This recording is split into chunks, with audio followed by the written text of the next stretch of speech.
live for the first session of the marketing stage of Hot Takes Live 3. Tim, very excited to have you. I'm excited to be here. Welcome to Tim Kilroy, CEO of Tim Kilroy Agency. You are going to kick things off with a title that couldn't be more on point. Screw your ROAS, maximize your ROU. Tim, Yeah. stage is all yours. All right. And this is what selling and marketing is all about. We get so focused on tactics and all that sort of stuff. And we've forgotten the fact that whenever we are making a sale of any sort, whenever we are engaging with anybody in a piece of software or trying to develop a relationship, the freaking tactics don't matter. So my name's Tim. I run an agency and growth coaching business. I've been in the agency and startup space since 1997. And the fun fact about me is I have vomited inside of an F-14, and it is not nearly as fun as it sounds. Okay. So, and if you ever want to hear that story, I'm happy to tell it. All right. So what the hell is ROU? I mean, we all know what ROAS is. ROU is return on understanding. So since 1997, and yeah, that means I'm really old, I've been onboarding and selling to clients and working with them. And so I've learned a couple of things. Number one, whenever a transaction happens, it always triggers downside aversion for the buyer. They might be really excited when they're going through the sales process, but as soon as they say yes and they pay their money and sign the contract, oh my God, things are scary. And in the SaaS world, it is not only the buyer, the champion of this, the user of your SaaS product gets really nervous because they're thinking, oh my God, this is going to screw up my workflow or whatever. And here's the thing that I have learned over the years is that your sales and onboarding process is almost entirely built around your needs. You're qualifying people so that you know that your software fits. You're explaining the software in the ways so that, it can be managed the most effectively from your end. And your prospects and clients start to feel ignored. This becomes a tool that they use your way. And so your slick-haired, good cologne-wearing salesperson has just landed a deal that makes the user do something that is different than what they did. And it might be better, but they don't like it because it's different. So you really need to think about bringing your clients and prospects' needs into the discussion immediately from the first get-go. And here's this is a statistic that I put together. So I started tracking this at my last agency, and then we also did it at Tenuity. And my last agency was 50% SASE. We had a software that we used. So we started tracking post-onboarding NPS. And if we got a 7 or higher NPS post-onboarding, there was a 98% correlation that those clients would be in our top 15% of customer lifetime value. And it's because we really focused on making sure that the onboarding covered all the stuff we needed, but also addressed their needs explicitly, implicitly, directly, indirectly, every way we possibly could. So we often focus on objective metrics like return on ad spend or time to usefulness or adoption of new features or whatever. Like those things are actually a little bit silly because they are like a snapshot into the past, but the relationship between you, your client or prospect, and your software is fundamentally a human interaction. So prospects and buyers want to feel understood and supported all the time. It does not matter how freaking cool your software is. if you cannot contextualize it so it makes sense to me, the user, the buyer, well, then I don't feel supported or understood or protected by you. And so with them, what's in it for me is real. Like, this is the guiding principle of making decisions. I am going to give you something that I value, in this case, money, in exchange for something that I perceive is going to have more value. It's going to be worth more than the money that I pay you. So you really need to understand, as a seller and a software provider, what's in it for your client or prospect. If you don't have a clear understanding of that, you are effed. So it is your job to understand first and change your world to accommodate the needs of the prospect or buyer. Now, this sucks. There is nothing good about this from your end, because this means you have to adapt to your clients rather than the other way around. And we know that we all build software, so it works a particular way, and we don't like edge cases. We don't like unique situations. We don't like stuff that makes us do things that we don't want to do. Well, your client and prospect is facing the exact same thing. And guess what? Their money pays for your salary. Ergo, you must help them value your product in a way that is undeniable. So the more that you understand what they value, the lower the perceived risk of either investing financially in the software or investing in the workflow that revolves around your software. Now, in practice, let's see how this really works. So during the sales process, if you can articulate your client's pain points or opportunities before they do, you gain authority and trust. And that authority and trust allows you to lead the client to the point where you can show them the value. Now, here's the place where most organizations fail the most profoundly, is they don't take the time to tie the benefits of their software specifically to the needs, the strategic needs of the client. We often focus on features. We often focus on how much it's better than the competition. We often focus on the great interface that we've spent years sweating over. Well, unless you can show me how all of those things help me, the client, get to my strategic goals, it doesn't really matter.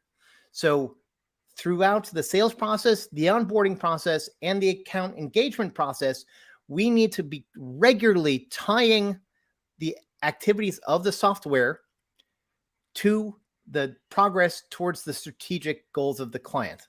This is crazy hard, and it requires an enormous amount of empathy, but this creating alignment is the number one thing that is going to make renewals easier. So if you can show that your software has been integral into saving money, saving time, creating new opportunities, removing obstacles, whatever it is, those things that your clients desperately need, it's really simple to get the renewal, because you can say, hey, we started working together. You've made this progress towards those strategic goals.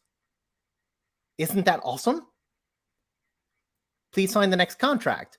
And if you have done the hard work along the way to tie the features, benefits, opportunities inside your software and service to the opportunity that they are trying to capture, be it save money, save time, increase sales, decrease cost, whatever it is, if you know that and are tracking it actively, it creates an alignment and partnership that makes renewals a slam dunk.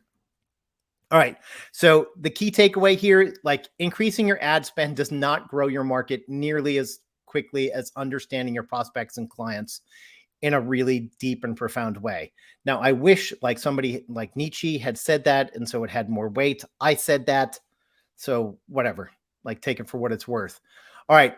So if you would like to get opportunity on your current state of ROU, I invite you to come check out Agency Breakout because it's $99. Agency Kickoff because it's $99 a month. I developed for agencies, but we also have a bunch of other service businesses in there. I probably should change points, but this is a really lightweight coaching and feed program that can help you keep ROU in front of your face. Tim, love that. Thank you so much. Great start of the marketing session. And it resonates a lot with also a journey that we have been going through here at Breadcrumbs. It's, I think, particularly interesting the fact that many companies and operators really focus on, it goes back to the what and the why, right? Like one thing is the feature and the mechanics around it. And one thing is, what are you trying to achieve? What's the broader business outcome that you're looking for that this becomes a tool for?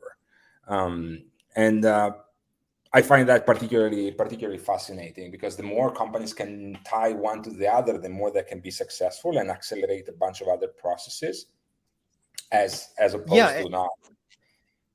Yeah, and I think I see that Vincenzo just asked a terrific question. Reduce sales cycle time. Yes. With, using AI and all that sort of stuff. So I'm going to say this. AI right now is fantastic at so many things.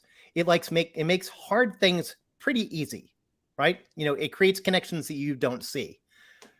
But the power, I think, here is when you were able to tie those data-driven connections and opportunities to the idea of trust and alignment. Well, then you change very quickly from somebody who's trying to trying to take something from you.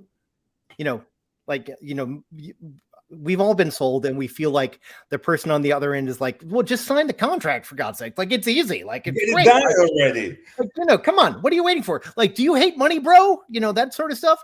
Right. And that puts the buyer on the defensive. Right. They want to know what's in it for them. And once you do that, then I think the acceleration from stuff like AI is, I can't even calculate it, honestly, because once there is trust and alignment, then there are very few decisions left to be made. Right. Yeah. And just validating the fact that you understand their pain point, you understand their objectives, what they're trying to achieve. Because another one of the things that you mentioned, which I found very, very fitting, is the fact that not very many realize that part of the sale is guiding change management. Right? To your point, that's everything, right? Yeah, to your point, like the user is going to have to learn different things because everybody hates that now. Right. So how do we have that? How do we enable that? How do we make them as painless as possible? And how do we get them on board on that journey? Well, it's by holding out the carrot, right? Like strategic goals, save time. You get to leave at 3:00 on a Friday afternoon instead of 7:30, whatever it is, right? So Vincenzo, to your question, I think like the reduced sales cycle is an output of this pre-work like that you're doing from an alignment point of view, from a level setting point of view, from a strategic goals, as well as change management. Would you agree with that, Tim? Yes. I mean, absolutely. Like change management and strategic goals are like they're inextricably tied. Right. Because, if you were going to hit the goals doing what you were doing, you wouldn't have to make any changes. Mm-hmm. Right. Yeah. So, so I do see there was a question here. Deepak, he was like, great session.